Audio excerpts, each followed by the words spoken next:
Put God first. Put God first in everything you do. Everything that you think you see in me, everything that I've accomplished, everything that you think I have, and I have a few things, everything that I have is by the grace of God. Understand that. It's a gift. 40 years ago, March 27th, 1975, it was 40 years ago, just this past March, I was flunking out of college. I had a 1.7 grade point average.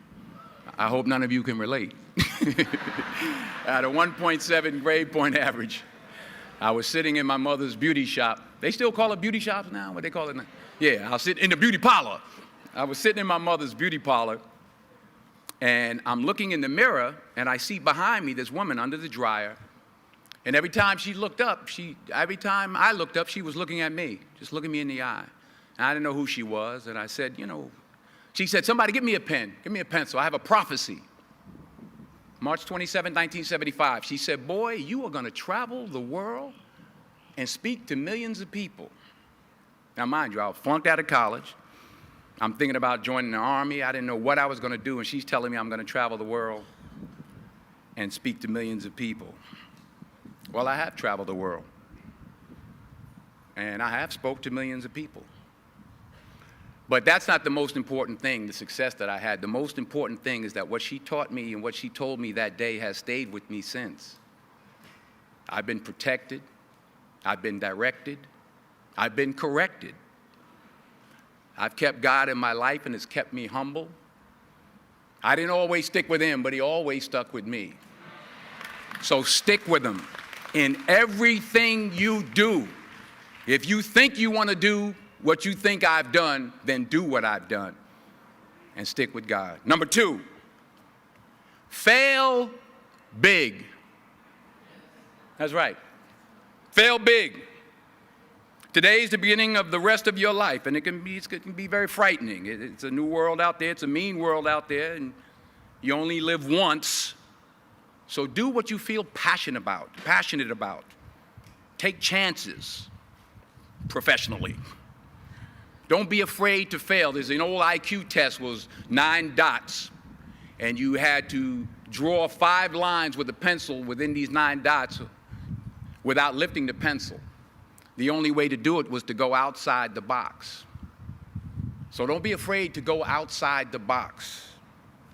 Don't be afraid to think outside the box. Don't be afraid to fail big, to dream big. But remember, dreams without goals are just dreams, and they ultimately fuel disappointment. So have dreams, but have goals. Life goals, yearly goals, monthly goals, daily goals. I try to give myself a goal every day. Sometimes it's just to not curse somebody out. Simple goals, but have goals. And understand that to achieve these goals, you must apply discipline and consistency. In order to achieve your goals, you must apply discipline, which you have already done, and consistency every day, not just on Tuesday and miss a few days. You have to work at it every day. You have to plan every day. You've heard the saying, we don't plan to fail, we fail to plan. Hard work works. Working really hard is what successful people do. And in this text, tweet, twerk world that you've grown up in, remember, just because you're doing a lot more doesn't mean you're getting a lot more done. Remember that. Just because you're doing a lot more doesn't mean you're getting a lot more done. Don't confuse movement with progress. My mother told me, she said, yeah, because you can run in place all the time and never get anywhere. So continue to strive, continue to have goals, continue to progress. Number 3, you'll never see a U-Haul behind a hearse. I'll say it again. You'll never see a U-Haul behind a hearse. I don't care how much money you make, you can't take it with you. The Egyptians tried it. They got robbed. That's all they got. You can't take it with you. And it's not how much you have. It's what you do with what you have. We all have different talents. Some of you will be doctors, some lawyers, some scientists, some educators, some nurses, some teachers. Yeah, okay. Some preachers. The most selfish thing you can do in this world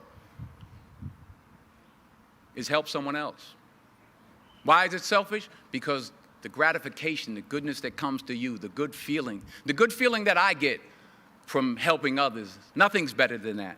Well, one or two things, but nothing's better than that. Not jewelry, not big house I have, not the cars, but it's the joy. That's where the joy is, in helping others. That's where the success is, in helping others. Finally, I pray that you put your slippers way under the bed tonight, so that when you wake up in the morning, you have to get on your knees to reach them. And while you're down there, say thank you for grace. Thank you for mercy. Thank you for understanding. Thank you for wisdom. Thank you for parents. Thank you for love. Thank you for kindness. Thank you for humility. Thank you for peace. Thank you for prosperity. Say thank you in advance for what's already yours. It's how I live my life. That's why I am, one of the reasons why I am today. Say thank you in advance for what is already yours. True desire in the heart for anything good is God's proof to you, sent beforehand to indicate that it's yours already. I'll say it again. True desire in the heart, that itch that you have, whatever it is you want to do, that thing that you want to do to help others and to grow and to make money, that desire, that itch, that's God's proof to you, sent beforehand already to indicate that it's yours. And anything you want good, you can have.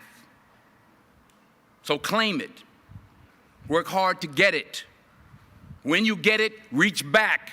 Pull someone else up. Each one, teach one. Don't just aspire to make a living. Aspire to make a difference. Thank you.